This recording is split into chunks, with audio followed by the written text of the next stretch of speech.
Hi guys, ako nga po pala si Fernan. Meron po akong 834 followers. Nung una, piling ko kahit maka 1k followers at 500 views. Dumating ang 2025, may isa pong aspin na kailangan ng rescue simula sa seawall. Nabot po siya ng high tide. Dahil sa kakulangan po ng gamit, kami po ay humingi ng tulong mula sa BFP at Timonan. At sa awa naman po ng Panginoon, siya po ay na-rescue. At siya po ay pinangalanan kong si Whitey.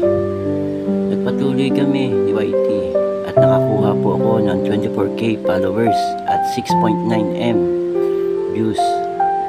Subukan niyang antay ng kanyang owner, ngunit kami bigo. Nagpatuloy po kami ni Whitey sa paggawa ng content at inalagaan ko po siya. Nanatili po tayong magtiwala sa Panginoon at higit pa sa inaasahan mo ang ibibigay niya. Si Whitey po ay nananatili sa aking pangangalaga hanggang sa ngayon at patuloy po kaming gumagawa ng content sa araw-araw.